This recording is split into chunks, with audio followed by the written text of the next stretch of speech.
Masayang lumapag ng Kapi sa magkakaibigang Baron, Noel at Gabgab. Yun ang kauna-una nilang travel bilang mga ganap na graduate ng kolehiyo. High school pa lang ay binabalak na nila ito. Kaya naman walang paglagyan ng kanilang tuwa nang payagan sila ng kanilang mga magulang. Halos isang buong araw ang itinagal nila sa biyahe. Puyat at pagod ang kanilang inabot pero hindi na nila yun naramdaman. Ang mahalaga sa kanila, nakarating na sila sa probinsyang yun. Magiging maginhawa ang buhay nila sa kanilang pagbabakasyon doon. Wala na kasi silang iniintindi na gastusin maliban na lang sa pambili nila ng mga pagkain. Libre na kasi ang apartment na kanilang titirhan. Ang apartment kasi na yon ay pagmamay-ari ng naning ni Noel. Isang malaking advantage para sa kanila na may matutuluyan sila roon. Dahil base sa naning ni Noel, ay pahirapan din talaga ang makahanap doon ng mauupahan.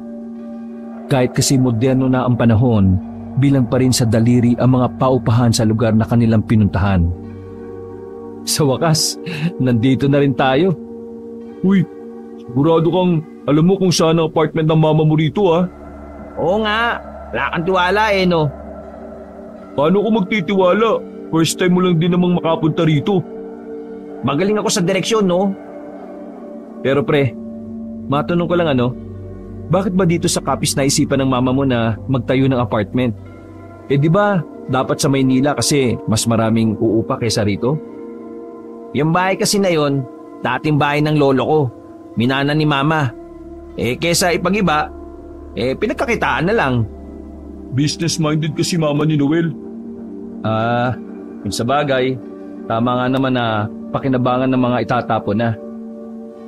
By the way, malayo pa ba yung lalakarin natin papunta dun sa barangay na sinasabi mo? Malayo pa kung lalakarin natin. Pero syempre, sasakay tayo ng jeep para mas madali. Oh, ayan na pala yung jeep Parahin nyo, dali! Kumaway-kaway si Gabgab sa jeep at hinintuan din naman sila nito. Hindi gaanong punuan sa sakyan, hindi gaya ng sa Maynila na halos magkapalit-palit na ang mukha ng mga pasahero. Buti pa dito sa Capiz, wala gaanong pasero na siksikan. Sa Maynila, putik. Maamoy mo na hininga ng katabi mo Natawa na lamang si Baron at Noel. Makalipas ang halos 5 minutong biyahe ay narating na rin nila kaagad ang Barrio Mariano. Nakangiti pa silang nakatingin sa malaking arko sa bungad ng lugar. Masasabi ni Noel na yun na ang pinakamaaliwalas na probinsya na napunta niya sa buong buhay niya. Unang tingin niya pa lang sa lugar, palagay niya ay walang tsismosa doon. Yung kulay pulang gate na mahaba, yun yung sa amin. Kaya simulan na natin maglakad papasok. Masigla at masaya ang tatlo habang tinatahak ang daan. Lupa pa ang daanan noon pero ang mga kabahayan ay puro bato na. May mga distansya nga lang yon na ilang metro bago ang kasunod na bahay. May mga poste na rin ng ilaw na sa palagay naman nila ay gumagana. Sure ka ba na ayos lang ang mama mo? Na kahit 1 buwan tayo tumira rito? Ayos na ayos sa kanya yon. Siya pa nga nagsabi na magtagal tayo rito Ito na kasi yung graduation gift niya. Itong bakasyon natin? Hindi, yung apartment mismo. Gagi. Totoo? Yun na yung apartment? Oo nga mga pre. Kaya nga gustong-gusto kong magpunta rito kasi ako na ang nagmamay-ari nun. Astig! Astig talaga pamilya mo no? Mayaman talaga kayo pre. Hindi naman. Nakakaluwag-luwag lang. Kapag yumaman ka, huwag mo kami kakalimutan Bakit ko naman kayo kakalimutan mga tropa ko nga kayo. Pero pre, may mga magaganda rin kayong babae dito sa lugar na ito. Yan ang hindi ko pa alam. Pero malalaman natin yan kapag ilang araw na tayong nandito. Ito talaga si Gabgab, puro na lang babae nasa isip. Torpe naman. Pampagana lang naman, para hindi ako maboring. O basta mamaya, magmamasid-masid tayo. Oh, yun na yata yung apartment niya pre. Kulay pulang gate. Wow, 3rd floor! May rooftop pa! Binilisan ng tatlo ang kanilang lakad. Paglapit nila sa gate ay pinindot nila ang doorbell. Bagya namang nakabukas ang maliit na gate. Pero syempre, hindi sila pwedeng pumasok ng basta-basta. Maraming nakatira doon at baka hindi matuwa sa kanila. Kaya naman, hinintay nila na lumabas mula roon ang matandang lalaki na katiwala ng nanay ni Noel. Hintayin na lang natin si Mang Fajardo. Kilala ka ba ni Mang Fajardo? Nag-usap na kami kahapon sa call ni Mang Fajardo. Nakita na rin naman niya yung mukha ko sa FB. Natigil ang kanilang usapan nang dumating ang isang matandang puti na ang buhok. Pero mukhang malakas pa rin. Nakasuot ito ng fitted na damit na talagang bumabakat pa ang malaki nitong dibdib. Halos pumutok na rin ang mga manggas ng damit nito dahil sa malaking muscle.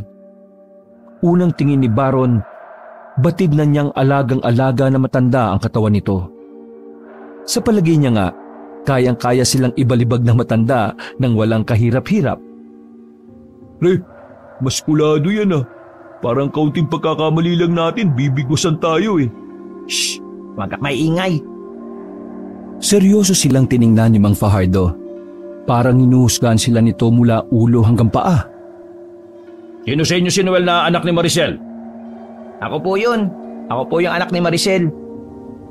Pagkasabing yun ni Noel ay nawala ang pagiging seryoso na matanda. Agad na umarko ang malapad nitong ngiti. Dahil doon ay nabawasan ang kaba na magkakaibigan sa matandang yun. Buti naman at hindi ka naligaw.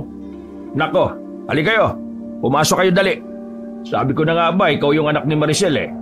Ikaw lang kasi yung gwapo sa inyong tatlo eh. Ay, hindi naman po. Nilait pa tayo ng pasimple. Kaya nga eh, bigwas ako kaya. Dinala sila ni Fajardo sa parang kantin sa likuran ng apartment. Namangha naman si Baron dahil minsan lang siya makakita ng apartment na may kasama na ring kainan. Pinaupo sila ni Fajardo sa bakanting lamesa at sinabing maghintay. Pinagluto sila nito ng pagkain. Habang naghihintay sila roon, ay nakatingin sa kanila ang ibang tao na naroon. Hindi nila alam kung bakit, pero nakakaramdam sila ng kakaiba sa mga yon. Kaya naman, para mabura ang kung anuman ang iniisip sa kanila ng mga tao roon, minabuting magsalita ni Noel. Magandang hapon po, mga taga Maynila po kami. At hindi po kami tubong Capiz. Hindi po kami taga dito sa Capiz. Tumangulang ang mga taong nakatingin sa kanila. Kalaunan, hindi na rin sila nito tiningnan pa. Nagtaka naman si Baron at Gabgab kung bakit kinailangan pa ni Noel na sabihin yun sa mga tao. Ang sabi sa akin ni Mama kapag pinagtitinginan kayo ng mga tao, sabihin nyo agad na taga Maynila kayo.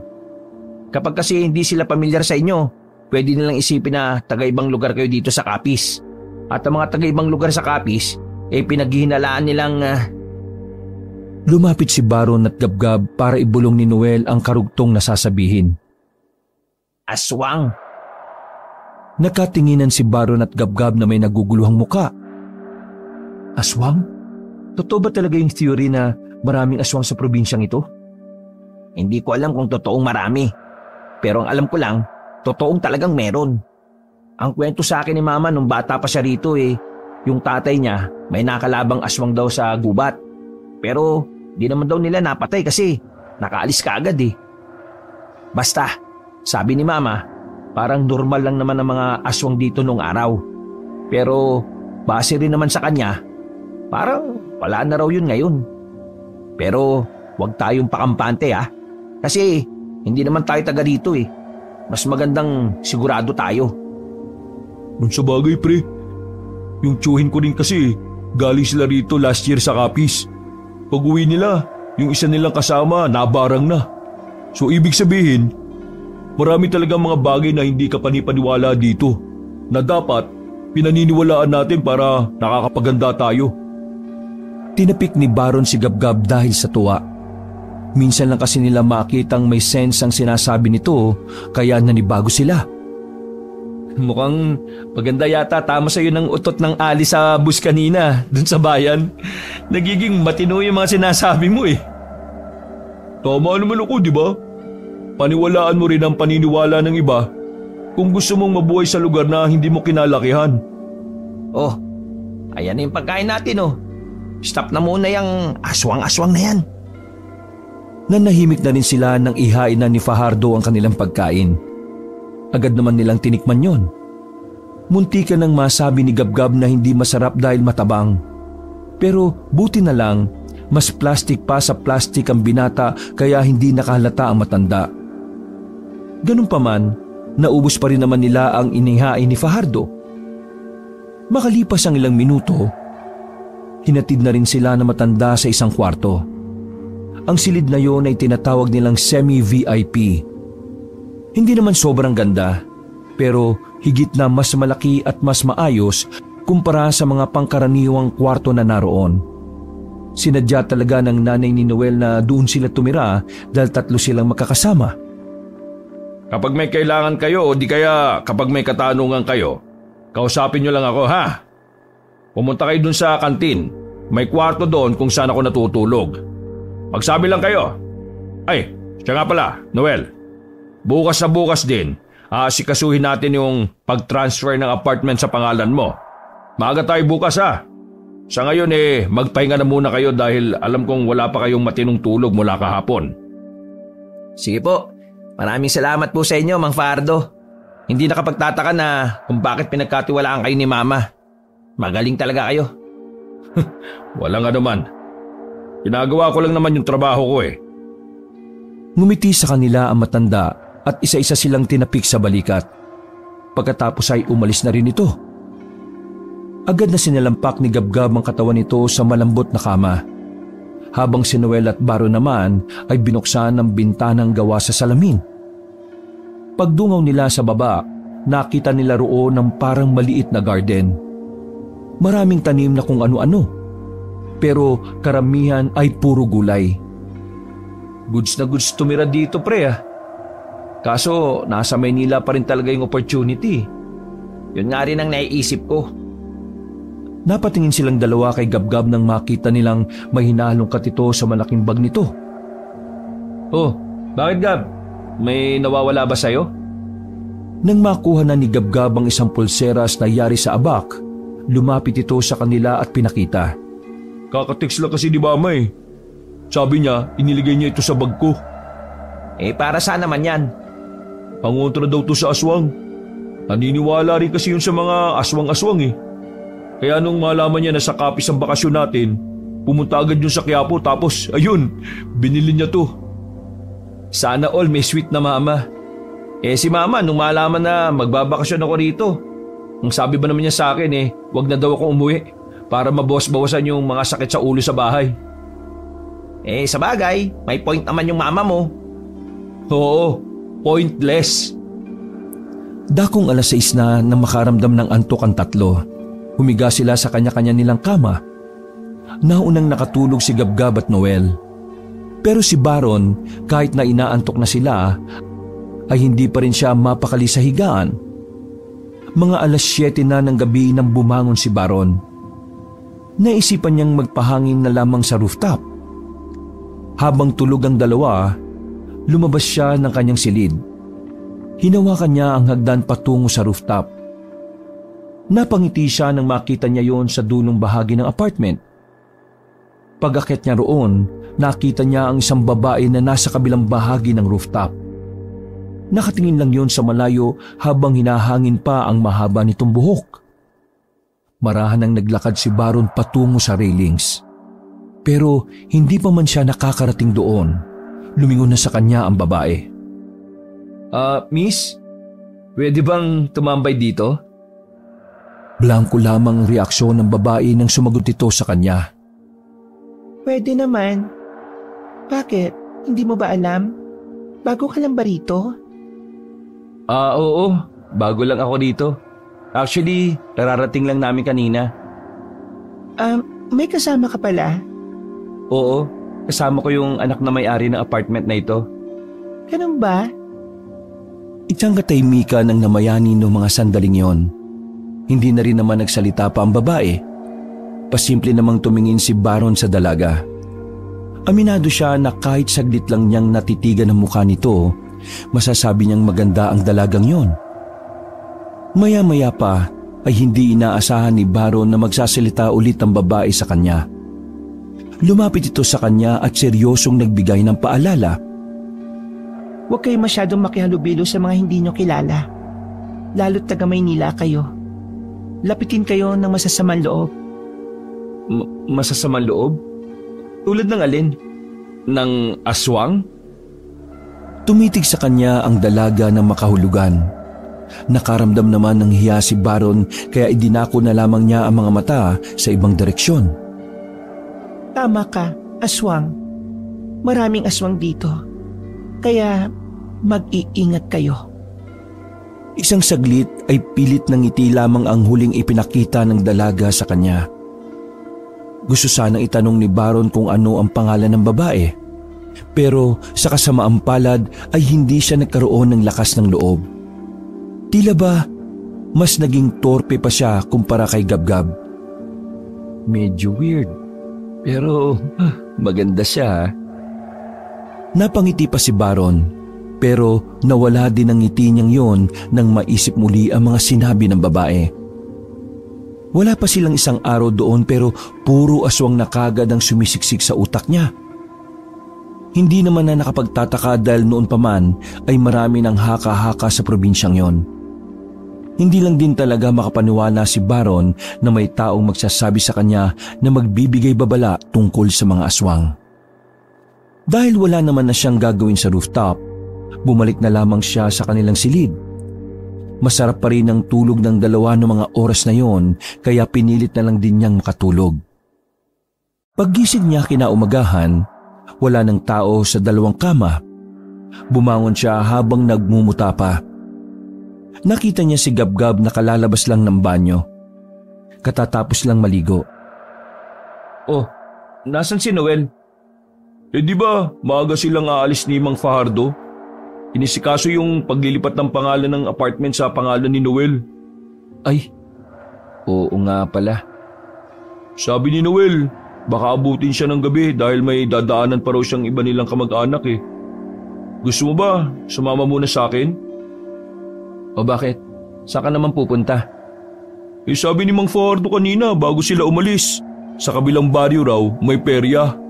Magtitrip lang ako dun, para naman hindi ako mabagot. Bukas pa kasi tayo mamamasyal, di ba? O sige, maliligo lang din muna ako. Mabilis na naligo si Baron. Pagkatapos ay kumain muna sila sa kantin. Mga 9:00 na ng umaga nang lumabas sila ng apartment. May mga nakasalubong pa sila sa gate na nakatingin sa kanila. Para bang kinikilala sila ng mga yon. Pero hindi na lamang nila pinansin. Habang naglalakad patungo sa kabilang baryo, biglang nagbukas ng usapan si Gabgab. Usapan na hindi inakala ni Baron na magiging interesado siya. Pre, narinig mo ba kagabi yung narinig namin ni Noel? Ang alin? Nagising kasi kami bandang 12:00 yata. Tapos, meron kaming narinig na parang may aso na yung, alam mo yun, yung parang nagagalit na aso? Yung umaangil? Oo, yan nga. Narinig namin sa taas eh.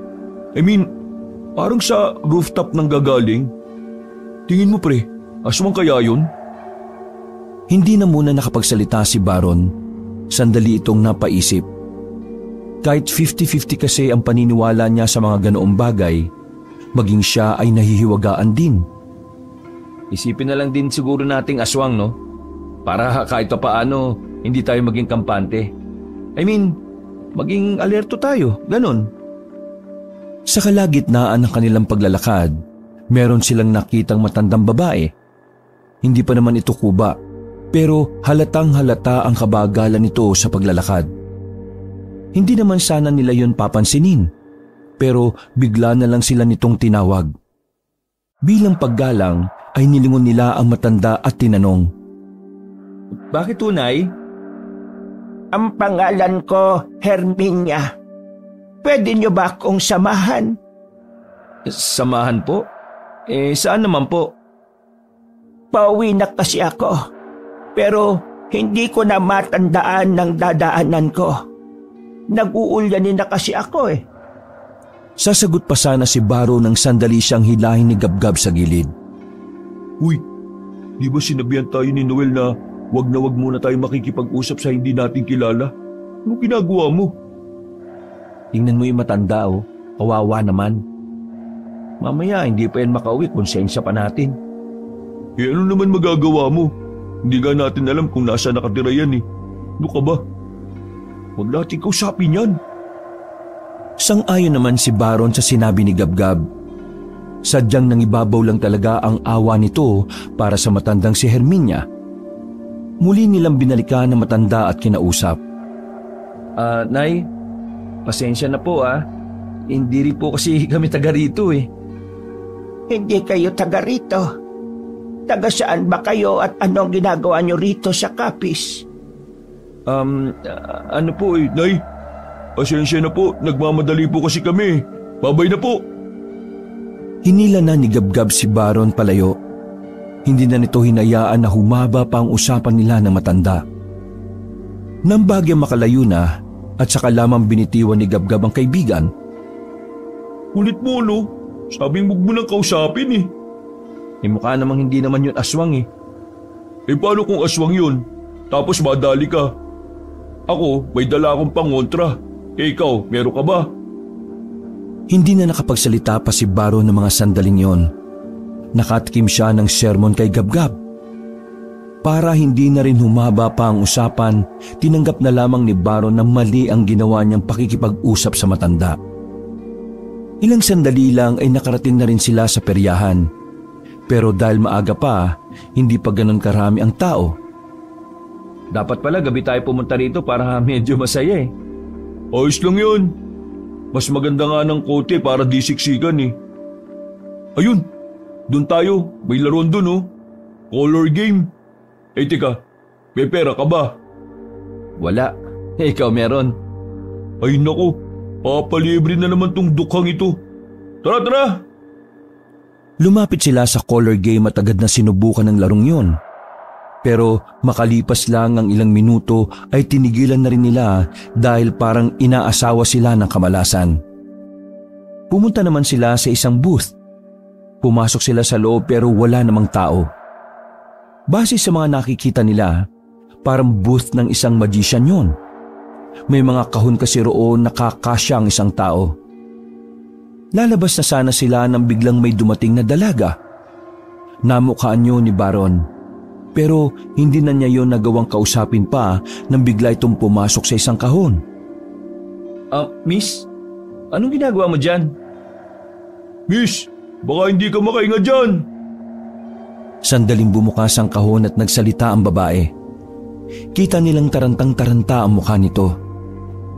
Kapag may naganap sa akin, pakiusap. Huwag niyo ako ituturo. Nagsarado ng muli ang kahon. Napapakamot na lamang sa ulo ang dalawa. Kilala ko yan, pre. Kilala mo? As in? I mean, nakausap ko yan sa rooftop kahapon ng gabi sa apartment. Taga roon din? Gagi. Ayun na yata yung naghahanap sa kanya. Nagpanggap na magician si Baron at umupo pa ito sa harapan ng lamesa. Kinuha pa nito ang sombrero na nakasabit. Habang si Gabgab naman ay nagpanggap na customer na nakaupo din sa harapan ni Baron. Hindi nagtagal, isang matandang mukhang mayaman ang pumasok sa booth. May mga kasama ito mga lalaking nakaitim. Nagkatinginan sila ng matandang lalaki. Hindi nagpakita ng kaba si Baron. Ginawa niyang lahat ng kanyang makakaya para hindi makita ng mga yon kung nasaan ang dalaga. Hindi niya rin alam kung bakit niya yun tinutulungan. Basta ang alam lang niya, kailangan sila ng babae. Magandang araw po, sir. Ano pong kailangan nyo? Magpapahula po ba kayo? Magician ka pre, hindi manghuhula. Gusto nyong makakita ng isang magic na hindi nyo makakalimutan at araw-araw nyong mapapanaginipan? Naglakad ng kaunti ang matanda at nagpakilala ito sa kanila. Magandang araw. Ako si Pael. Kilala ko ng mayayaman dito sa Capiz. Gusto ko lang malaman kung meron bang pumasok na babae rito. Babae? Maraming pumasok na babae rito kanina pero hindi ko alam kung alin doon yung tinutukoy mo. Ano po bang itsura? Hindi nagsalita ang matanda. Dumako ang tingin nito sa mga kahon na naroon. Nakaramdam ng kaba si Baron at Gabgab ng mga sandaling yon. Alam niya na kapag binuksan ng mga yon ng kahon, tapos na ang kanilang pagpapanggap. Buksan niyo ang mga kahon. Baka dyan nakatago ang anak ko. Nasa aktong lalapitan ng mga yon ng kahon nang harangin naman ito ni Baron. Mabuti na lang at nakaisip agad siya ng palusot. Mawalang galang na sir. Pero hindi niyo po ito pwedeng buksan dahil ang mga laman nito ay gamit ko sa pagpe-perform. Isa pa, delikado kung bubuksan niyo ito. Dahil may ilan dyan na hindi pwede sa tao eh. Kinakabahan si Baron sa oras na yon dahil hindi niya alam kung tutugma ba ang sinasabi niya sa kung anuman ang nilalaman ng mga kahon. Pasensya ka na rin, pero kailangan ko makasiguro na wala nga riyan ang anak ko. Sige na, buksan niyo ang isang kahon at isunod ang iba. Wala nang nagawa si Baron nang hawiin siya ng dalawang lalaki. Inunang buksan ng mga yon ng kahon na katabi ng kahon na pinagtaguan ng dalaga. Pagtanggal nila ng takip, bumungad sa kanila ang malaking sawa na nasa loob. Agad na dumistansya ang dalawang lalaki pero hindi naman nakitaan ng kahit na kaunting takot. Sinabi ko naman po sa inyo na delikadong bubuksan pa yung mga kahon eh. Pabuti na lang nasamod yung sawa ko. Kasi kung hindi, baka nangisay na silang dalawa. Bumuntong hininga ang matanda. Baka sa mukha nito ang labis na pagkadismaya. Pasensya na sa abala. Sige, aalis na kami. Maraming salamat sa inyong pag-intindi. Ilang minuto pag-alis ng mga yon ay saka lamang lumabas ang babae sa kahon. Ang babae na rin ang nagbalik ng sawa sa lagayan nito. Hindi ka ba natuklaw ng sawa? O wala bang sawa sa pinagtataguan mo? Meron pero hindi naman ako natakot. Di ba ikaw yung nakausap ko sa rooftop kagabi? Pwede ko bang malaman kung sino ang mga yon? Sabi ng matanda anak ka daw niya eh. Hindi ko siya kaano-ano. Sinabi niya lang yun para isuko niyo ako sa kanya. Pero maraming salamat ha. Kailangan ko nang umalis dahil baka bumalik sila rito. Teka, sandali. Ano bang pangalan mo? Lonica. Nagmamadaling umalis ang dalaga. Naiwang may ngiti sa mukha si Baron. Pero si Gabgab tahimik lang sa gilid habang namumutla. Pre, huy! Ayos ka lang ba dyan? Ano problema? Pre! Bakit nga? Nakatingin lang si Gabgab sa pulseras nito na may palawit na kulay itim na bato. Yung bato pre, kulay itim. Bakit kulay itim yan? Di ba kulay pula yan kagabi? Ang sabi sa akin ni mama kagabi, kapag daw bigla itong naging kulay itim, ibig sabihin may aswang na nasa paligid. Teka. Sinasabi mo bang aswang yung matanda kanina? Hindi sigurado pero baka siguro, oo. Nagtayuan ang mga balahibo ni Baron sa kanilang napagtanto. Kung aswang ang mga yon, ibig sabihin nasa panganib yung babae. Baka kaya siya hinahabol kasi gagawin siyang alay. Kailangan natin siyang tulungan.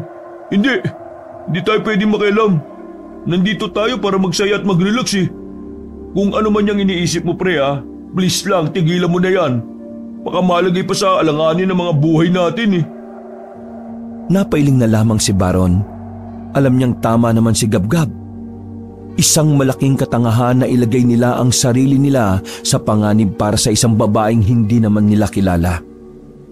Ganun pa man, may parte pa rin ng utak niya na nag-aalala para sa babaeng si Lonica. Uwi na tayo. Baka paghinalaan tayo ng mga kaninang nandito. Bilis, tara na! Hindi na sila nagsayang pa ng pagkakataon at dali-dali na silang umalis sa peryahan. Kabado silang naglakad pabalik ng apartment. Pagdating nila roon, nakita nila ang matandang si Herminia sa gate ng kanilang bahay. Hindi nila alam kung ano ang ginagawa ni Herminia roon. Pero hindi na lamang nila yung pinansin. Wala pa si Noel noong mga sandaling yon, kaya mas pinili na lamang nilang manatili na lang muna sa loob ng kanilang silid. Sumapit ang kinagabihan, dumating na rin si Noel kasama si Mang Fajardo. Pagpasok pa lang ni Noel sa kanilang silid ay agad nilang kinuwento ang nangyari. Kinagulat naman ni Noel ang kanyang nalaman. Ano? Nakatagpo kayo ng mga aswang? Yun ang sabi ni Gabgab eh. Maniwala ka sa akin, Noel. Kanina, habang nasa booth kami, nagkulay itim yung bato nitong pulseras ko. Kahit itanong mo pa kay Baron. Totoo sinasabi niya. At alam mo kung anong twist? Yung babaeng hinahabol ng hinihinala naming aswang ay nakita ko dito sa rooftop kagabi. Hindi ko sure kung dito rin siya nangungupahan Pero para makasiguro, hingin mo na lang kay Mang Fajardo yung mga listahan ng mga nakatira rito. Naniniwala naman ako sa inyo eh. Kung dito nangungupahan ng babaeng yon, kailangan ko siyang palisin dito bago pa madama yung mga taong nakatira dito sa apartment.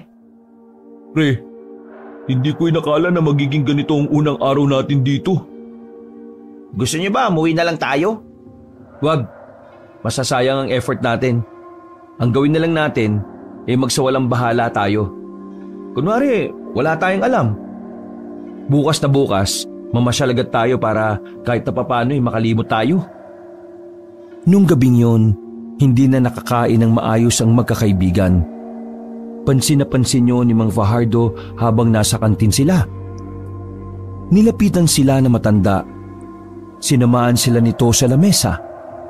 Para bang alam ni Mang Fajardo kung ano ang mga tumatakbo sa isipan nila.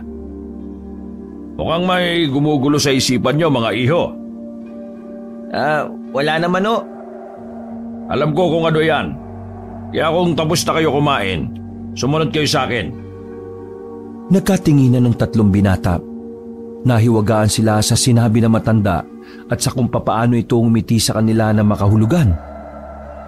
Naunang naglakad sa kanila si Mang Fajardo. Sumunod naman din sila kaagad. Sa likuran ng kantin, merong iskinita roon na hindi alam ng tatlo kung saan patungo. Basta't nakabuntot lamang sila sa matanda. Medyo namangha si Baron sa mga oras na yon dahil para silang dumadaan sa isang maze. Nasa 3 minutong lakaran lang naman ang kanilang ginawa at hindi rin naman yon nalalayo sa apartment. Nakarating na rin sila sa isang simpleng bahay. Ito ang bahay ko. Sa nakikita nyo, mula rito matatanong ang apartment. Sinadya ko talagang dito itirik ang bahay ko para kahit wala ko ron nababantayan ko pa rin. Buong akala ko po kasi sa apartment na rin kayo nakatira. Halika, pumasok na kayo. Total nandito na rin naman kayo sa probinsyang ito at alam kong punong-puno ng katanungan ng inyong utak. May sasabihin ako sa inyo. Pumasok sila sa bahay. Maliit lamang ang loob. Tumungo sila sa kusina ng bahay at binuksan ni Mang Fajardo ang ref na naroon pero hindi na gumagana. Tara na, pumasok kayo. Nakatayo lang ang tatlo sa pintuan ng kusina habang nagtataka sa sinabi ng matanda. Sinasabi niyo po na papasok kami dyan sa ref? Ngumiti lang sa kanila ang matanda at pumasok na rin sa loob ng ref. Nagulat naman sila kaya agad silang lumapit doon. Saka lang nila napagtanto na ang ref pala na yon ay ang nagsisilbing pinto ng hagdanan na nakita nila roon. Tangya mga pre, parang ganito yung nakikita ko sa pelikula ni James Bond Ha? Wala naman ako matanda na may ganitong eksena sa James Bond Napanood ko lahat ng episode dun kahit pati yung bulb. Tara, sundan na natin si Mang Fajardo. Paano, mauna na ako Puro kayo bulb-bulb Pumasok sila sa loob ng ref. Bumaba sila sa hagdanan. Bukas naman ang ilaw roon kaya maingat silang nakababa. Sa tapat ng isa pang pintuan, naroon si Mang Fajardo na naghihintay. Mang Fajardo, ang cool naman ang sikretong passageway ninyo. Hindi to passageway. Ito ay may tuturing kong hideout. Hideout? Bakit po kayo gumawa ng hideout? Ginawa ko ito bilang proteksyon ko sa mga aswang. May alam din po kayo sa mga aswang? Sige na, pumasok na muna kayo sa loob at doon niyo malalaman kung ano ang mga isasagot ko.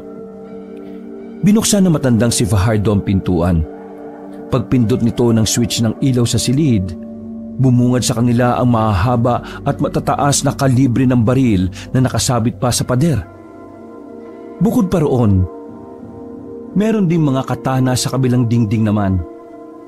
Mang Fajardo, inyo ba lahat yan? Parang mga batang namamangha ang mga binata habang pinagmamasdan ng mga sandata na naroon. Sa puntong yon, lalong naging mataas ang tingin ni Baron sa matanda. Palagay niya, hindi lang basta pangkaraniwang tao si Mang Fajardo. Sinimulang usisain ni Baron ng mga tattoo sa katawan ng matanda. May nakita siya roong mga palatandaan na marka mula sa kulungan. Dahil doon, naisip agad ni Baron na may background nga siguro si Mang Fajardo pagdating sa paghawak o paggamit ng mga armas na yon. Sa akin ang lahat ng ito. Pero huwag kayo matatakot sa akin ha. Hindi naman kasi ako gumagamit ng baril at katana kung tao lang ang kalabang ko. Kaya-kaya ko naman silang iuntog sa mga muscle ko eh. Saan niyo naman po ito ginagamit? Naglakad ang matanda sa harapan ng mga nakasabit na katana. Kumuha ito ng isa at pinagmasdang maigi ang talim. Sa mga aswang. Ibig po ba nitong sabihin, may alam din kayo sa mga aswang? Oo. Sa katunayan, may mga hinahunting akong aswang kapag may libre akong oras. Alam nyo kasi, may mga aswang talaga dito. Pero hindi na sila yung mga tipikal na aswang na makikita nyo sa mga bundok. Ang mga aswang dito, parang mga tao na rin. Mayayaman, may pinag-aralan, matatalino at higit sa lahat, may mga impluwensya sa politika. Tungkol po sa aswang, may nakadaupang palad po kami na aswang, Mang Fajardo. Nakuha ni Baron ng atensyon ng matanda, kaya agad itong lumapit sa kanya. Anong mga itsura ng mga aswang na yon? Nakilala nyo ba? Mukha po silang mayayaman eh. Tapos, yung isang matanda, parang boss nilang lahat. Hinahabol nila yung babae na may pangalang Lonica. Yung Lonica po na yun, unang nakausap ni Baron sa rooftop ng apartment. May nakatira po bang Lonica sa apartment, Mang Fajardo? 7 babae lang ang naninirahan sa apartment. At lahat ng yun ay kilala ko.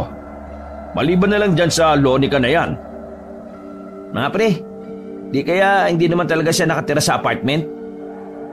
Nagkibit balikat na lamang si Baron at Gabgab. Pareho silang mga walang ideya kung sino at taga saan nga ba ang babaeng yon. Gayunpaman, isa lang ang nasisiguro ni Baron. Nasa alanganin ng buhay ng dalagang yon. Ito ang tatandaan nyo ha. Wag na kayo makikihalubilo sa mga aswang. Kapag nalaman nila na hindi kayo taga rito, baka maging mainit kayo sa paningin nila. Paano naman namin malalaman kung aswang yung kaharap namin? Kapag patag ang ibabaw ng kanilang labi, ibig sabihin nun aswang ang kaharap ninyo. Huwag na kayo mag-alala, tutulungan tayo ng pulseras ko. Ito rin ang nagsabi sa akin na aswang yung nakasagupa namin eh. Itong kulay pula na bato, kapag naging kulay itim, ibig sabihin may aswang sa paligid. Yun naman pala di wala na tayong magiging problema. Umiwas na kayo sa mga aswang para wala kayong problema. Hanggat hindi nila tayo pinupuntirya, hindi natin sila kakalabanin. Naintindihan niyo ba ako? Tumango lang ang magkakaibigan. Matapos ipaliwanag sa kanila ni Mang Fajardo ang lahat ng dapat nilang malaman, ay umalis na rin sila roon. Nangako sila na walang kahit na sino ang maaaring makaalam ng lihim ng matanda. Nang makabalik na sila sa apartment, hindi pa rin makapaniwala si Baron sa lahat ng kanilang nalaman. Namangha pa rin siya dahil para sa kanya, kulang datingan ni Mang Fajardo. Bigla na lang niyang pinangarap na sana magamit niya ang isa sa mga baril na matanda. Makalipas ang ilang araw, sa awa ng Diyos ay wala namang masamang nangyari sa magkakaibigan. Sinunod kasi nila ang mga paalala ni Mang Fajardo.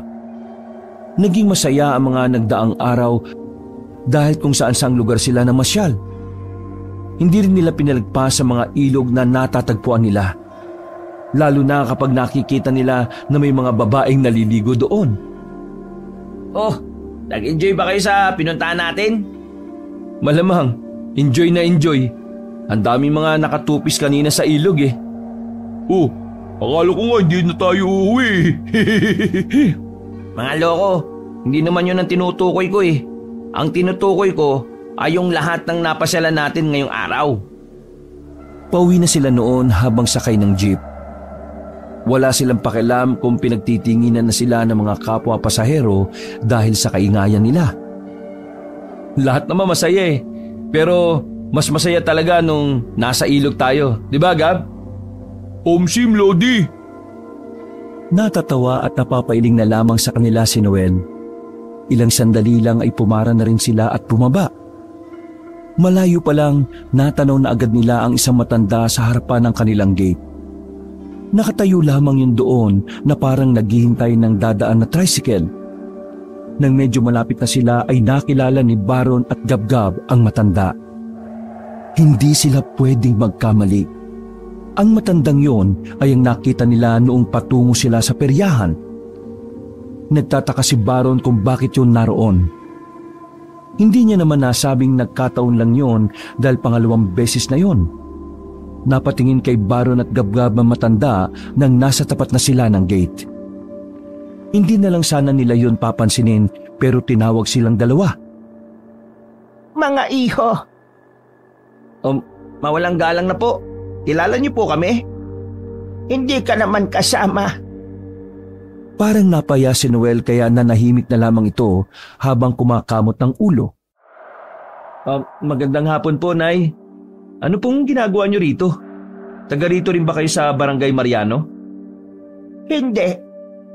Nag-aabang lang ako ng masasakyan.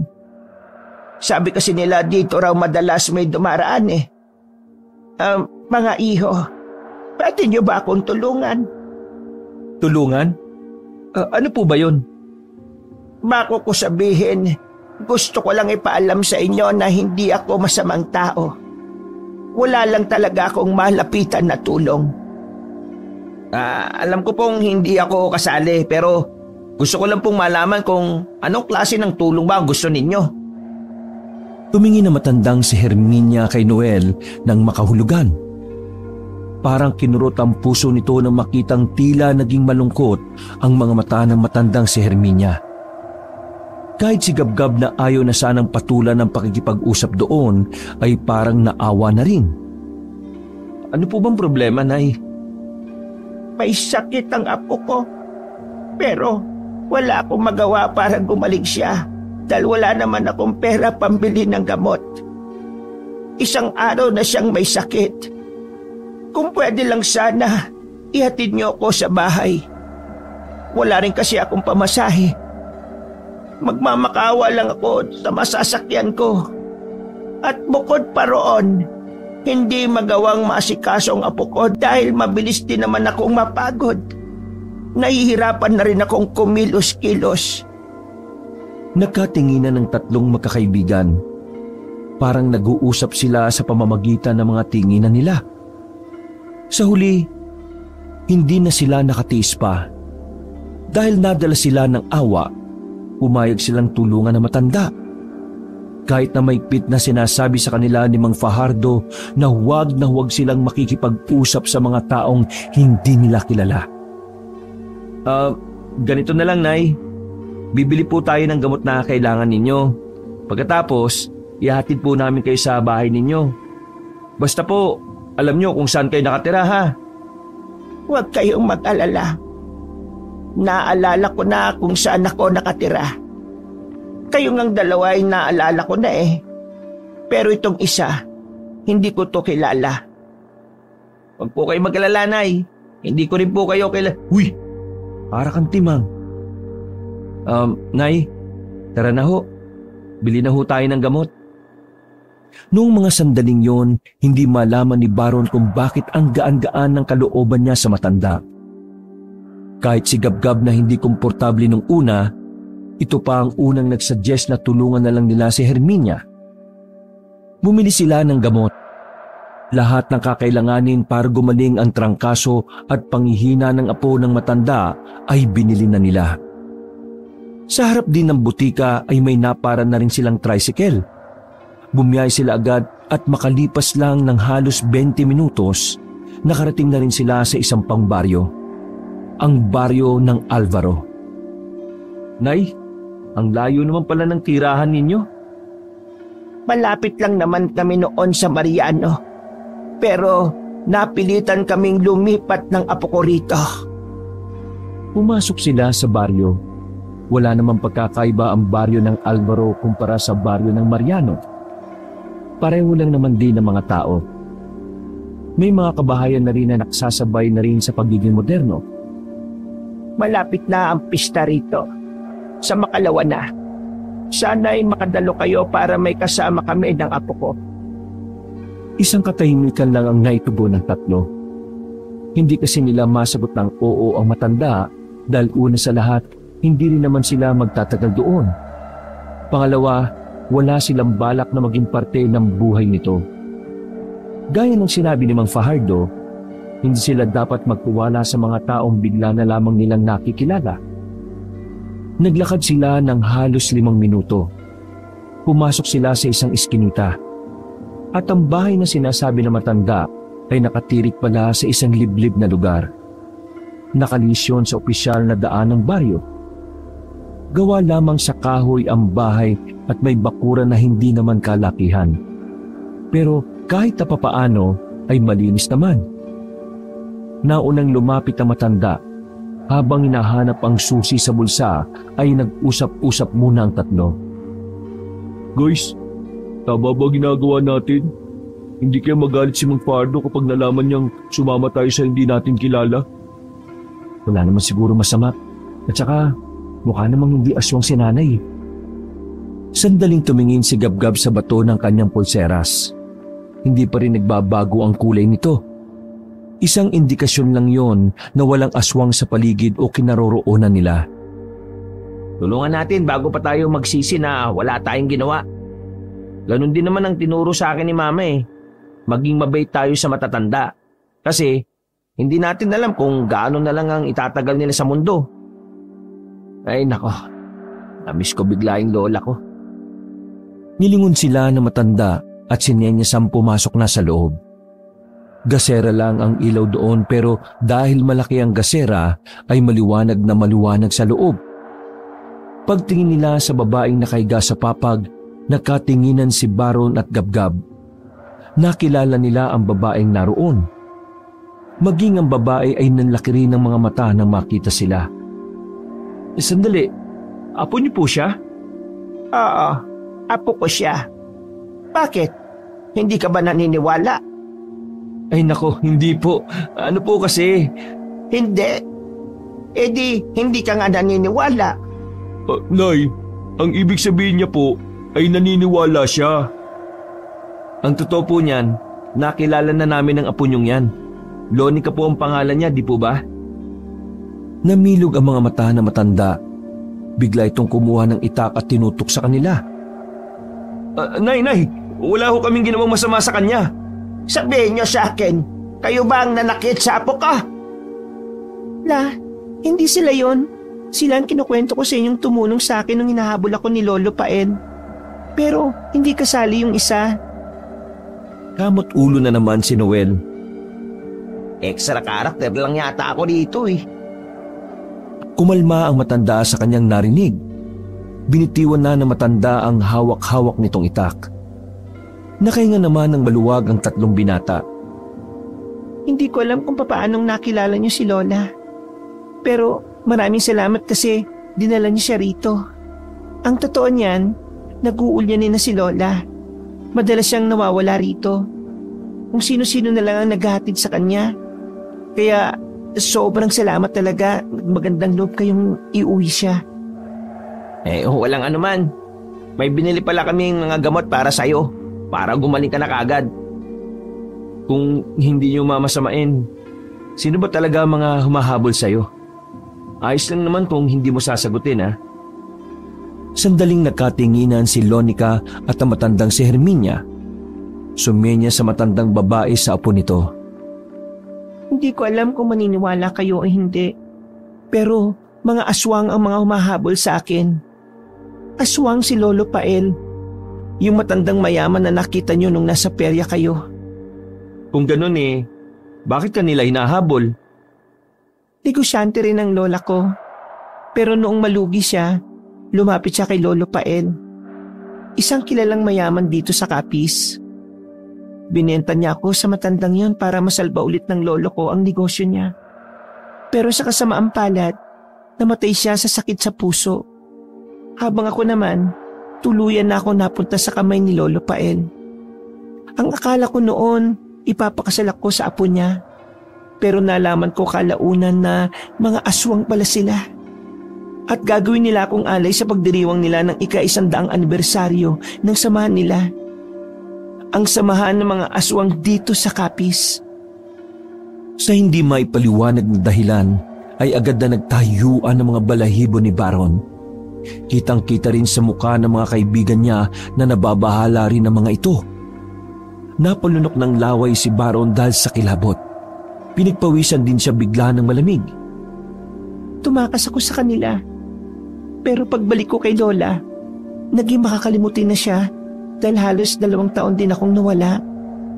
Nang mawala ako sa mansyon ni Lolo Pael, hinahanap nila ako. Kung saan-saan kami lumipat ni Lola para lang hindi nila kami mahanap. Yang si Lonica, pinilit niyang dumiskarte ng pera para sa amin. Pero sadyang mahirap ang buhay para sa amin. Kaya ayan, nagkasakit siya sa kakagala at sobrang pagod. Pero mas pinag-aalala ko ay ang mga aswang na pinamumunuan ni Pael. Alam ko na hinahanap na nila si Lonica. Ayaw kong makuha nila ang apo ko. Hindi ako papayag kahit napatayin pa nila ako ng paulit-ulit. Ang apo ko na lang ang natitira kong yaman. Siya na lang ang dahilan kung bakit gusto ko pang mabuhay. Nakaramdam ang magkaibigan ng kirot sa puso. Kaya bago pa sila maiyak, sinubukan na ni Noel muling ibalik ang usapan sa mga aswang. Kung aswang sila at tinahanap nila itong apo ninyo, pwede po namin kayong tulungan. Opo, tama po si Noel. Magsasalita pa sana si Noel nang hilahin sila ni Gabgab sandali palabas ng bahay. Nang nasa bakuran na sila, ay agad na tinutulan ni Gabgab ang gustong mangyari ni Noel at Baron. Ano mong ginagawa nyo? Akala ko ba hindi natin ilalagay sa alanganin ng mga buhay natin? Narinig nyo naman ang sinabi ng babae, di ba? Mayaman yung aswang na naghahanap sa kanila. Ibig sabihin, madali lang nila tayong mahahanap sakaling makialam tayo. Ano bang nangyayari sa inyo? Ano ka ba, pre? Hindi ka ba naawa sa matanda? Nandun na nga tayo sa awa, pre. Pero isipin mo rin na dapat nagre-relax lang tayo. Dapat nagsasaya tayo. Tapos gusto nyong ganito mangyari? Hindi naman sa ayaw kong tumulong sa matanda at saka dun sa babae. Pero isipin nyo rin naman ang mga sarili ninyo. Ngayong alam na natin na totoo mga aswang, sapat ng dahilan yung para malaman din natin na maaari tayong mamatay sa ginagawa ninyo. Makakatulog ka ba sa gabi kapag nalaman mong namatay yung matanda at si Lonica naman ay ginawang alay tapos wala kang ginawa? Na dapat may magagawa ka naman sana? At ako ngayon ang kinokonsensya nyo. Ang iniisip ko lang naman ay ang kaligtasan natin mga pre. Hindi tayo makakalaban dito. Hindi ko kayo basta kinokontra lang ha. Alalahanin nyo rin ang mga pangarap natin na pwedeng mawala kapag napahamak tayo. Hindi kaya ng konsensya ko na iwan lang sila, pre. Bahala kayo. Basta ako, hindi ako sasama sa gusto nyong mangyari ha. Uwi na ako. Huy, Gab! Hayaan mo siya, pre. Huwag na natin siyang pilitin. May punto naman siya. Pero palagay ko talaga, may dahilan kung bakit nakita natin si Nanay Hermenia. Bumalik na sila sa loob. Muli nilang kinausap ang maglola. Nakakwentuhan nila yon ng kung ano-anong bagay. Sa sarap ng kanilang kwentuhan, hindi na rin nila namalayan na lumalalim na pala ang gabi. Ang mabuti pa, dumito na muna kayo ngayong gabi. wala na rin naman kayong masasakyan. Ayos lang po ba sa inyong may lalaki rito sa bahay ninyo? Wala namang problema. Ang isipin nyo na lang paraan naman ito ng pasasalamat. Mahirap rin kasi. Baka mamaya may makasalubong kayong aswang. Malalakas pa naman ang amoy ng mga aswang kaya malalaman nila na taga Manila kayo. Dakong 11:11 na ng gabi, naglatag na rin ng banig ang matanda sa sahig. Magkatabi si Baron at Noel sa sahig, habang ang maglola naman ay nasa papag. Hindi makatulog ang magkaibigan ng mga sandaling yon. Hindi sila sanay na naririnig nila ang mga kuliglig sa paligid. Kulob kasi ang apartment kaya hindi nila naririnig ang mga kuliglig sa gabi. Sumapit ang 1:00 ng madaling araw. Bigla na lang bumangon ang matandang si Herminia. Nabigla si Baron at Noel kaya napalingon din sila. Bakit po? Anong problema? Hindi sila pinansin ni Herminia. Tumayo lang ito basta at lumapit sa pintuan. Pasimple itong sumilip sa kanila. May mga nararamdaman ako sa labas. Hindi ako mapalagay. Lonica, ihanda mo ang sarili mo. Mga iho, pakiusap. Alalayan niyo ang apo ko. Paano? May iwan ako rito. Ay, sandali po. Aalis kami ng ganitong oras? Nararamdaman kong paparating sila Lolo Pael. Ang matandang yon. Napakalakas talaga ng amoy ng impaktong aswang na yon. Pero huwag kayo mag-alala. Akong bahala. Kinuha na matanda ang nakasabit na itak. Ang itak na yon ang nagsilbing tapang na matanda. Na ang totoo, alam naman niya na hindi yon uubra sa mga aswang. Bago sila lumabas, bigla na lang bumukas ang pinto. Sinipa yon ng kung sinong nasa labas.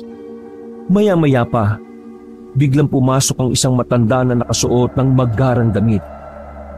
Pagsilip naman ni Baron at Noel sa labas, naroon na ang mga aswang na hindi pangkaraniwan ng mga muka.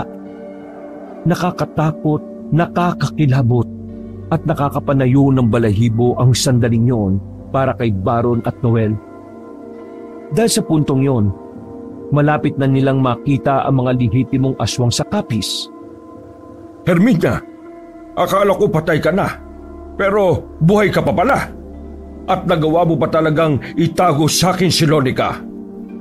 Ano mo ba na kasalanan yan para sa akin? Layuan mo ang apo ko. Ang asawa ko ang singilin mo at hindi itong apo ko na walang kamalay-malay. Huwag niyong idamay ang apo ko sa kalokohan ninyong mga aswang. Isang malakas na sampalagad ang tinamo ng matandang si Herminia. Nagulat sila Baron sa kanilang nakita. Agad namang nilapitan ni Lonica ang kanyang lola kahit na nahihilo pa ang dalaga. Parang awa niyo na. Huwag niyong sasaktan ng lola ko. Hindi ko naman sasaktan ng lola mo kung hindi lang siya makulit. Lonica, sumama ka na sa akin. Hindi ako sasama. Pakiusap po. Lubayan niyo na po ako at hayaan niyo na po ako mabuhay ng payapa.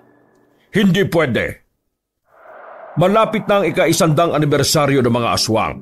Kaya dapat na naroon ka dahil ikaw ang magiging alay. Wag!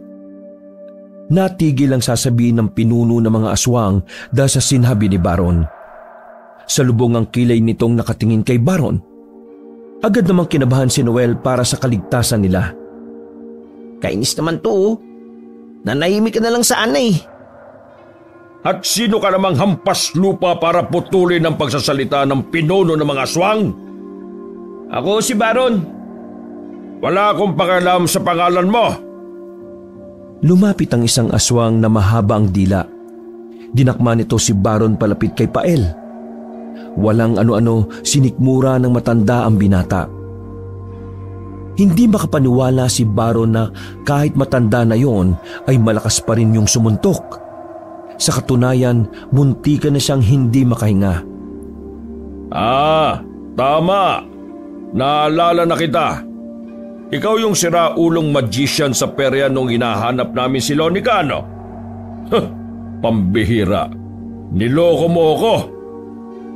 Marahas na dinakma ng matanda ang buhok ni Baron at iniangat ang ulo nito. Alam mo ang ayaw ko sa lahat? Yung nangingielam eh. Payapa na sana ang buhay mo, kaso pinili mong kalabanin ng mga aswang. Isang malakas na sampal din ang natanggap ni Baron. Sumubsob pa ito sa sahig dahil sa lakas. Dalhin nyo na ito si Lonica. Itong dalawang lalaking ito, kainin nyo kung gusto nyo. At itong matandang to, sunugin ninyo. Tuwang-tuwa ang mga aswang ng mga sandaling yon. Pilit nilang hinihigit ang magkaibigan. Habang si Lonica naman ay dinala na rin palabas ng mga aswang. Yung kunin ang apo ka! Mga walang iya kayong mga aswang kayo! Mga salot! Ngunit kahit na anong gawin ng matanda, ay hindi na niya nagawa pang lapitan ang apong si Lonica. Si Baron at Noel naman pilit ding nagpupumiglas pero masyadong malakas sa mga aswang na may daladala sa kanila. Buong akala nila ay katapusan na ng kanilang buhay. Pero bago sila makalabas ng bakuran, nakarinig sila ng malalakas na putok ng baril. Lahat ay napayuko na lamang dahil sa mga umalingaw-ngaw na putok ng baril. Dahil sa madilim ang paligid, hindi malaman ng grupo ng mga aswang kung saan nagmumula ang putok na yun. Ilan sa mga aswang na ang tinamaan ng bala. Sugatan na rin ang iba. Nabitiwan na rin ng mga yon si Baron at Noel, gayon din ng babaeng si Lonica. Halika dito, Lonica! Pasimpleng tumakbo ang dalaga palapit sa kanila. Nang maabot na ni Baron ang babae, mabilis silang tumakbo patungo sa kinaroroonan ng matandang si Herminia. Atras na muna! Atras! Walang nagawa ang mga aswang dahil sa hindi nila makitang kalaban. Noong mga oras na yon, nakita nilang kanya-kanya nang umalis ang grupo ng matandang si Pael. Nakahinga ng maluwag si Baron at Noel. Ilang sandali lang, dumating na si Gabgab. May hawak-hawak pa itong 45 na baril. Nakita rin nilang kasama ni Gabgab ang matandang si Fajardo. Dala-dala nito ang mataas na kalibre ng baril. Noel, nasaktan ba kayo? Ako hindi. Pero si Baron at si Nanay Herminia, sinaktan ng mga aswang. Bumuntong hininga na lamang si Fajardo. Naiinis sa ginawang desisyon ni Noel at ni Baron. Pero wala na itong magagawa dahil nangyari na ang kinatatakutan niya. Alalayan niyo maglola, aalis kagad tayo rito. Gab, maraming salamat ha. Akala ko talaga iniwan mo na kami. Patitis ko ba kayong dalawa? Bilis, bilis na, kilos na. Baka dumugin na tayo ng mga tao rito. Wala silang sinayang na segundo. Nilisan agad nila ang bahay na yon at sumakay sa daladalang L300 ni Fajardo. Dumiretso sila sa apartment. Pero minabuti na matandang lalaki na pansamantala munang itago ang maglola sa kanyang sikretong silid. Noong naroon na sila, ay kinuwento ng dalaga kay Fajardo ang mga nangyayari. Nang malaman ni Fajardo ang plano ng grupo ni Pael, dito na mas naintindihan ng matandang lalaki ang sitwasyon. Di ka lang basta iaalis sa anibersaryo nila. Matagal ko nang nabasa sa aklat ng propesiya ng tatay ko noon ang ganyang binabalak nila. Sa gabi ng pista ng mga aswang, isang babaeng berhen ang iaalay nila sa Diyos nila. Ang dugo ng babae ay ihahalo nila sa dugo ng kanilang pinuno na namayapa na. Gagawa sila ng dugo na kapag sinalin sa katawan ng tao, magiging aswang na rin ang magiging biktima nila. Kilala ko si Pael. Mayamang aswang siya. Lahat gagawin niya para maging normal na lang ang mga aswang dito sa Capiz. Isa ako sa mga taong hindi papayag na mangyari yun. Kaya naman, ikaw, dalaga, hindi ka na muna pwedeng umalis rito hanggat hindi ko sinasabi, ha? Kapag nakuha ka nila, malaking problema ang mangyayari. Kaya makinig ka sa akin. Pero ang lola ko... Dito na rin muna siya. Babantayan kayo ng 3 binatang ito. Nang may paliwanag na ni Fajardo ang mga bagay-bagay sa maglola, ay si Baron at Noel naman ang pinagtuunan ng matandang lalaki. Nakatikim ng sermon ng dalawa dahil sa padalos-dalos ang desisyon ng mga ito. Nang dahil kasi roon, malabo nang maging payapa ang kanilang pagbabakasyon. Pasensya na po. Ako talaga ang may gusto na tulungan niyo maglola. Maraming namatay sa pagiging madamdamin. Pero wala na tayong magagawa. Nandyan na yan eh. Kung iuwi na lang kaya natin sila sa Manila? Malabo niyong magawa yan. Mayamang aswang si Pael. Halos lahat ng pier dito may koneksyon siya. Maging sa airport din. Kaya bago pa kayo makaalis, may sasalubong na agad sa inyo roon. Ano po bang pwede natin gawin? Kainis naman oh. Ito kasing dalawang kulit eh. Pati tuloy tayo, problemado. Ang tanging paraan lang para matigil ito, patayin ng mga aswang. Sa sinabing yon ni Fajardo, na-imagine agad ni Baron ang panganib na pwede nilang kaharapin. Dahil kasi sa mga nangyari sa bahay nila Lonica, napatunayan ni Baron sa kanyang sarili na hindi nga talaga pangkaraniwang kalaban ng mga aswang. Para sa mga katulad nilang wala namang alam sa mga ganoong bagay, batid ni Baron na wala silang binatbat sa mga nilalang na yon. Binalikan ng tatlo ang maglola sa sikretong silid ni Fajardo. Ang matandang lalaki naman ay nagtungo sa apartment para doon ay magbantay. Naabutan nilang tulog na ang matandang si Herminia, habang si Lonica naman ay gising pa rin. Bumaba na rin ang init ng katawan nito, pero medyo nahihilo pa rin dahil sa pagkabigla sa mga kaganapan. Maraming salamat sa tulong ninyo. Habang buhay kong tatanawin ng utang na loob ang ginawa ninyo. Pasensya na rin kung nagiging pabigat kami at kung nalalagay pa sa peligro ang mga buhay ninyo. Ayos lang yon. Ginagawa lang din naman namin kung ano ang sinasabi ng kalooban namin. Ngumiti lang ng malapad sa kanila ang dalaga. Maya-maya pa ay pumunta na rin ito sa silid at natulog katabi na matanda. Naiwan naman sa maliit na sala ang tatlo at doon na lang din sila natulog. Kinabukasan ng umaga, nagising sila dahil sa paulit-ulit na pagtunog ng cellphone ni Noel. Sinagot niya yun at nalamang si Fajardo ang tumatawag. Pinapapunta sila nito sa apartment. Agad din namang nagtungo ang magkakaibigan kahit wala pa silang mumug-mumug. Habang paakyat sila sa hagdanan, rinig nila ang ibang nangungupahan na may pinag-uusapan. Sa pagkakarinig nila, marami daw di umano ang mga katawan ng tao ang natagpuang nakahandusay sa magkakaibang parte ng Barrio Mariano. Dali-dali silang umakyat ng rooftop kung saan naroon ang matandang si Fajardo. Narinig niyo na siguro kung ano ang ginawa ng mga aswang. Totoo bang may mga natagpuang bangkay dito sa Barrio Mariano? Ugali ng mga aswang na kapag hindi sila nakaganti sa mga kalaban nila, kung sino-sino na lang ang papaslangin nila. Kung ano man ang mga narinig nyo, ayon ang pangatlong nangyari dito sa baryo natin. Yung una at pangalawa nangyari noong 2001. Pero sa panahon na yan, mas maraming bangkay ng tao ang mga natagpuan sa kung saan-saan dito. Literal na massacre. Alam niyo ba kung bakit? Napatay ang isa sa opisyal ng samahan ng mga aswang at hindi man lang sila nakabawi. Dahil yung pumatay, nagpatiwakal din. Tumangutango na lang ang magkakaibigan habang nakikinig.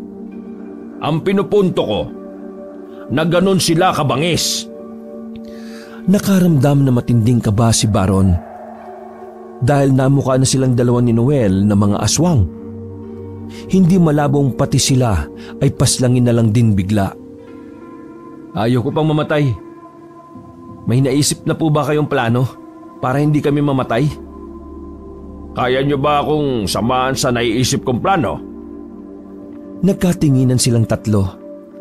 Kahit na alam nilang delikado ang gagawin nila, ay hindi sila nag-alinlangan pa na sabayan ang trip ni Fajardo. Nang sumapit ang gabi, naganda na sila para sa kanilang gagawin.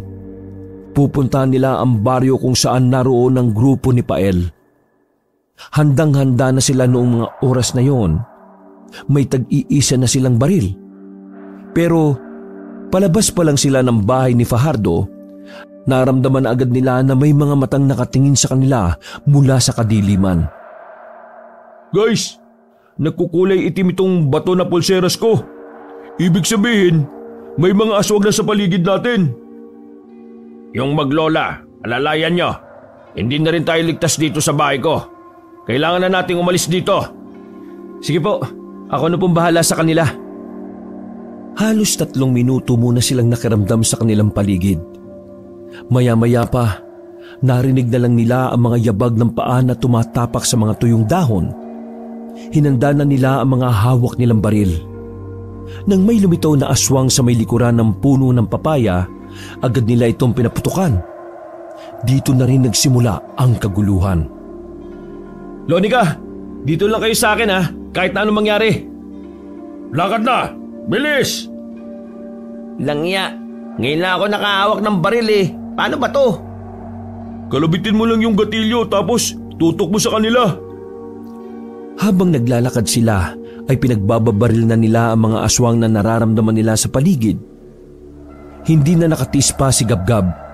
Binuhat na nito ang matandang si Herminia para mabilis na silang makarating sa iskinita. Bilisan nyo! Nasa harapan ng sasakyan! Dali! Dali!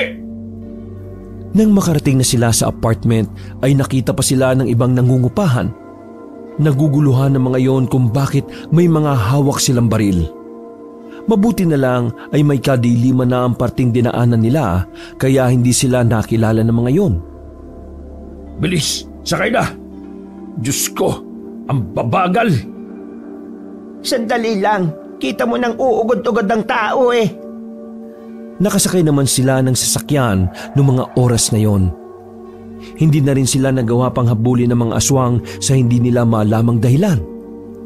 Pero kahit na natakasan nila ang mga aswang, hindi pa rin maiwasan ni Baron na hindi matakot para sa kaligtasan nila.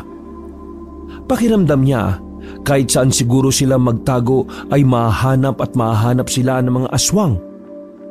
Hindi niya inakala na ganun pala talaga kabangis at kahirap kalaban ang mga salot na nilalang. Wala na akong ibang alam na pupunta. Isa lang ang bahay ko. Pero ngayon, alam na nila yon. Hindi na tayo ligtas doon. Pasigaw na sabi ni Fajardo sa butas sa likuran nito para marinig siya ng mga tao sa loob ng sasakyan. Meron akong bahay na pwede natin puntahan. Pwede niyo po bang ituro sa amin yon? Hindi ko na maalala eh. Bumuntong hininga na lamang sila dahil sa pagkadismaya. Naalala nila na nag-uulyanin na nga pala ang matandang si Herminia. Isang mahabang katahimikan ang namayani sa loob ng sasakyan. Kahit na inaantok, hindi nila magawang umidlip man lang. Nababahala sila na baka kapag pumikit sila, nasa harapan na nila ang mga aswang sa kanilang pagdilat. Samantala, nang makalayo-layo na sila sa baryo ng Mariano, ay inihinto na muna ni Fajardo ang sasakyan sa medyo tagong lugar. Hindi tayo pwedeng bumiyahe ng ganitong oras. Hintay na lang natin ng liwanag dahil mas mahina mga aswang kapag umaga. Sa ngayon, matulog na muna kayong maglola. Kayong tatlo, kung kayo nyo akong samahan sa pagbabantay ay mas okay. Pero kung inaantok kayo, pwede na rin kayo matulog. Magbabantay ako. Hindi ako makakatulog kakaisip sa mga aswang na yan eh. Ako rin. Eh di magbabantay na rin ako. Maraming salamat talaga sa inyo. Hindi ko alam kung ano ang gagawin namin kung wala kayo. Saka na kayo magpasalamat kapag nakaalis na tayo ng Capiz. Bukas ng umaga, susubukan kong gawa ng paraan na makaalis kayo. Ako talaga ang punot dulo ng lahat ng ito eh. Siguro kung wala ako, walang ganitong problema eh. Ano ka bang bata ka? Hindi mo kasalanan kung gusto ka nilang ialay. Wala kang kasalanan na po. Lahat ng nangyayari ngayon ay kasalanan ng mga aswang. Kasalanan ni Pael. Kaya dapat lang na siya ang magbayad sa lahat ng ginagawa niyang kasamaan. Tama ang lola mo. Hindi mo dapat sinisisi ang sarili mo. Ang mahalaga ngayon, nandito kami para tulungan kayo. Pero, bakit nyo kami tinutulungan ni Lola? Kung tutuusin hindi nyo naman kami kakilala. Nalalagay lang sa peligro ang mga buhay ninyo dahil sa amin. Ngumiti na malapad si Baron. Hinawakan nito ang payat na balikat ng babae at saka nagsalita. Dahil deserve niyong mabuhay at itong sinisigaw ng mga puso namin. Sandaling nakatinginan si Baron at Lonica. Natigilan lang yon ng awatin na sila ni Gabgab. Sus! Galawang hukag itong si Tukmul na to. Sige na, iha. Patulog na muna kayo ng lola mo. Naiwan sa labas ng sasakyan sila Baron. Umupo na lamang sila sa batuhan na naroon. Hindi nila binitiwan ng mga hawak na baril. Alerto rin sila sa paligid.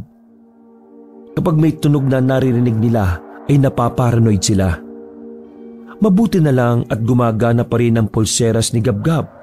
Kaya kahit na papaano, nababantayan nila kung may aswang o wala. Dakong 12:00 ng gabi, nakaramdam na rin ng antok si Gabgab at Noel. Kaya ang naiwan na lang na nasa labas ay si Baron at Fajardo. Tulala lamang ang binata noon habang iniisip ang mga nangyayari. May parte ng kanyang utak na sinisisi niya ang sarili kung bakit tumantong sa ganun ang lahat. Iniisip niya na kung hindi sana siya nagbida-bida, hindi na sana magiging malala ang sitwasyon na maglola. Sa inyong tatlo, nakikita ko na ikaw ang pinakabusilak ang puso. Napangiti si Baron sa kanyang narinig. Busilak din naman ang puso nila Noel at Gabgab. Pero ako kasi, hindi ko kakayaning tiisin ng mga taong nangangailangan Galing kasi ako sa pamilyang mahirap lang. Kaya alam ko kung ano ang pakiramdam na maging kagaya ni Nanay Herminia at Lonica. Hanga ako sa pagiging mabuti mo. Ituloy mo lang yan, iho. Wala po ba kayong anak? Sandaling natigilan si Fajardo. Kung makikita lamang ni Banong ang reaksyon ng mukha nito, mararamdaman ng binata ang kakaibang lungkot sa mga mata nito. May anak ako na kasing edad na rin sana ninyo ngayon. Kaso, 12 anyos noon nung mamatay siya. Ha? Ano pong kinamatay ng anak nyo? Naku, pasensya na po sa pagtatanong ko. Curious lang po ako. Natipuan ng aswang ang anak ko. Nagkasakit ng malubha ang daling ko sa Maynila. Kalaunan, namatay. Yun ang dahilan kung bakit hanggang ngayon gustong-gusto kong patayin ang mga aswang na yan. Muntong hininga ang narinig ni Baron mula kay Fajardo. Sandali silang nanahimik. Hindi alam ng binata kung ano ang kanyang sasabihin. Nang makabuelo na siya para magbukas muli ng ibang usapan, bigla lamang silang nakarinig ng mga boses sa kung saan. Manda ka, iho! Nagtago ang dalawa sa gilid ng sasakyan at sumilip sa kung sino ang mga naririnig nila. Pasimpleng pinuntahan ni Baron ng kaibigan na si Gabgab sa loob ng L300. Nang tutukan nito ng ilaw ang pulseras ni Gabgab, nakita ni Baron na kulay itim na ang bato. Ang Fajardo, mga aswang sila! Mga lintik talaga! Dali, pasok! Nagmamadali silang pumasok sa sasakyan. Sa front seat na rin umupo si Baron. Walang ano-ano, pinaharurot ni Mang Fajardo ang sasakyan. Dahil doon ay nakuha nila ang atensyon ng mga aswang. Hinabol sila ng mga yon. May mga sumampa na sa ibabaw ng sasakyan nila. Dahil sa mga kalabog na ginawa ng mga aswang, nagising na rin sila Noel sa loob. Nabahala si Baron ng mga sandaling yon. May malaki kasing butas sa dulong bahagi ng L300 kung saan sinisigawan nila sila Noel. Alam din nila na maaring magkasya doon ng aswang dahil kasyang-kasya doon ng isang tao. Pre, barilin niyo sa bubong! Agad na sinunod ni Noel at Gabgab ang sinabi ni Baron. Natamaan nila ang aswang sa bubungan. Isa-isang nagsilagasan ng mga aswang at makakahinga na sana sila ng maluwag nang biglang makita nilang may mga nakaharang na mga sasakyan sa dadaanan nila. Nang ikakabig na sana ni Fajardo pabalik, nakita niya rin sa likuran na may nakasunod na sa kanilang sasakyan. Umarang din yun sa aatrasan nila. Wala na tayong pupuntahan. Anong gagawin natin, Mang Fajardo? Anong wala? Meron pa! Niliko ni Mang Fajardo ang sasakyan papasok ng gubat. Wala na itong pakialam kung bumangga-bangga sila sa mga halamanan. Hindi inaasahan ni Pael ang ginawa ni Fajardo kaya naggulat ang mga iyon. Ganun pa man, sinundan pa rin sila ng mga aswang. Di hamak na mas bumagal ang takbo nila noong mga pagkakataon na yon dahil na rin sa mga nakaharang na sanga at halaman. Kalaunan, napilitan na lang din silang lumabas ng sasakyan dahil bumara na yon sa kakahuyan. Abana, wala tayong magagawa sa sasakyan na ito. Bilis! Binuhat na ni Gabgab ang matandang si Herminia, habang si Noel at Baro naman ay tumulong sa pagpapaputok sa mga aswang. Lonica, kumapit ka lang sa akin. Huwag kang lalayo Hindi ko kaya na mawala ka. Sus! Mamamatay na lang tayo, dumidiskarte ka pang unggoy ka. Tumagal ng halos 10 minuto ang pagtakbo-takbo nila sa kagubatan. Kalaunan, naubusan na rin sila ng bala. Sa pagkakataong ito, batid na ni Baro na mangyayari. Lalo na't nakikita nilang nakasunod pa rin sa kanila ang mga aswang.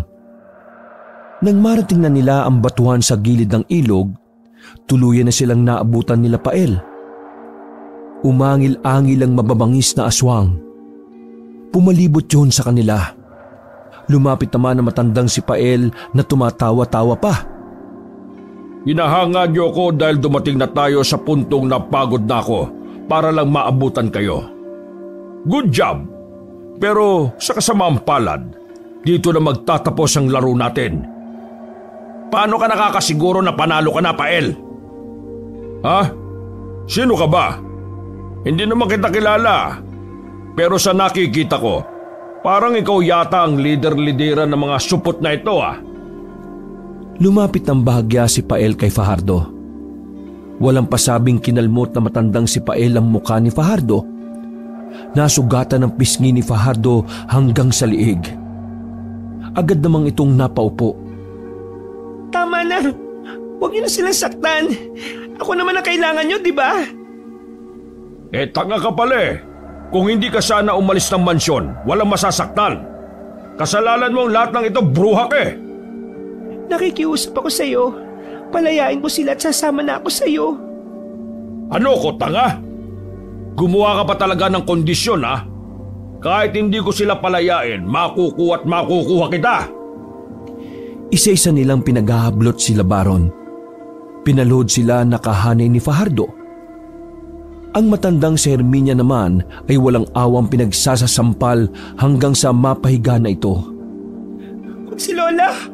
Ako na lang ang parusahan ninyo. Wala naman sa kinalaman dito Papayag na ako maging alay ninyo. Pakiusap, huwag niyong sasaktan ang lola ko. Dahil may natitira pa naman akong awa para sa iyo, Lonica. Sige, itong isa na lang. Hinablot ni Pael ang binatang si Baron. Nagbago ito ng anyo.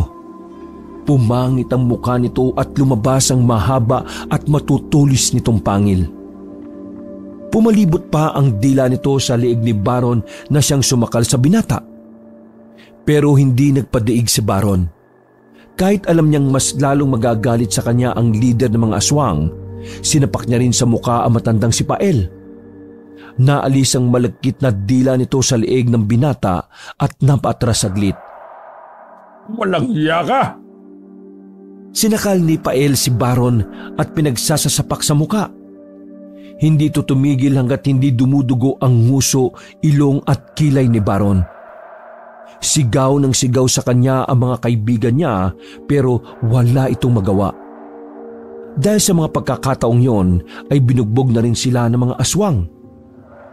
Awang-awa si Fajardo. Kaya naman kahit na mahapdi pa ang mukha nito ay tumakbo ito palapit kay Pael.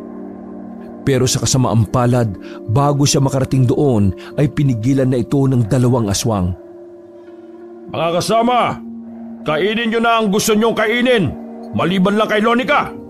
Ngayong gabi, lalamon kayo ng lalamon!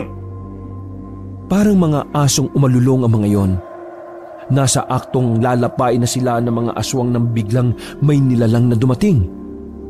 Nagtataka sila Fajardo sa mga pagkakataong yon nang makita ang mga dumating na nilalang ay mga aswang din. Ha? Mga asbo na aswang? Naguluhan lalo sila nang makitang inatake ng mga aswang na asbo ang grupo ni Pael. Di hamak na mas marami ang bilang ng mga asbo kaya walang nagawa ang mga bata-bata ni Pael sa parting yun. Anong ibig sabihin nito mga hinayupak? Dito na napagtanto na matandang si Fajardo na kalaban ng mga asbo si Pael. Dahil sa bilis ng mga pangyayari, hindi na nakapalag ang mga aswang na masasama. Maging si Pael ay pinaslang na rin ng mga asbo. Sa isang iglap lang, natigil ang kasamaan ng matandang mayaman. Naiwan ng mga asbo habang nakatingin sa kanila. Pakiusap, huwag niyo kaming saktan. Wala kaming ginagawang masama sa inyo. Sila Lolo Pael ang tunay na masama rito. Pakiusap, nagmamakaawa ko sa inyo. Lumapit ang isang babaeng asbo kay Lonica. Tumango ito sa kanya at sinabi nitong wala silang balak na saktan ng mga kasama ng dalaga. Tanging ang grupo lamang nila Pael ang pakay nila nung gabing yon. Umalis sa mga asbo na parang walang nangyari. Nakahinga naman sila ng maluwag nang makitang patay na si Pael. Hindi sila makapaniwala na ang mga aswang din ang tutulong sa kanila. Ganun pa man, laking pasasalamat na lamang nila dahil may mga aswang pa palang mabubuti. Wala nang malay si Baro noong mga sandaling yun. Medyo kritikal ang nangyari sa kanya dahil nadali ang panga niya sa lakas ng suntok ni Pael. Ilang araw bago nagkaroon ng malay si Baron. Paggising nito ay nasa ospital na ito ng Maynila. Sa gilid niya ay naroon si Lonica at Fajardo. Nandun din ang dalawa niyang kaibigan. Ang mga aswang, natalo na ba natin sila? Huwag mo na silang isipin, oh. Nandito na tayo sa Maynila. Dinako ni Baron ang kanyang tingin sa dalagang si Lonica. Sumilay ang ngiti sa mukha ng binata at nanghihinang nagsalita. Salamat at ligtas ka. Maraming salamat sa inyo. Maraming salamat sa iyo, Baron. Ang sabi ng doktor, sa oras na magising ka, pwede ka na rin makalabas kinabukasan. Magsasabay na kayo ni Herminia dahil magiging maayos na rin naman ang lagay niya. O yan pre, okay na lahat. Pwede ka nang dumiskarte kay Lonica. Natawa na lamang sila sa sinabi ni Gabgab. Para kay Baron, yun na ang pinakamasayang bahagi ng kanyang buhay. Dahil sa wakas, masisimulan na rin niyang pormahan ng babaeng si Lonica. Samantala, hindi na inaasikaso ni Noel ang apartment sa Capiz. Pinaalis na ang mga nangungupahan doon at tuluyan na ring inabandona. Pumayag naman ang nanay ni Noel nang malaman ng lahat ng nangyari. Sa Maynila na rin maninirahan si Fajardo.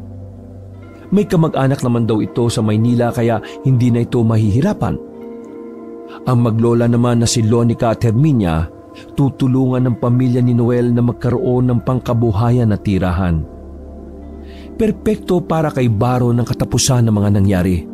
Nagpapasalamat siya sa Panginoon dahil kahit napakabangis na mga aswang, nagawa pa rin nilang makabalik ng Maynila nang walang namamatay sa kanila. Wakas. Masayang lumapag ng Capiz sa magkakaibigang Baron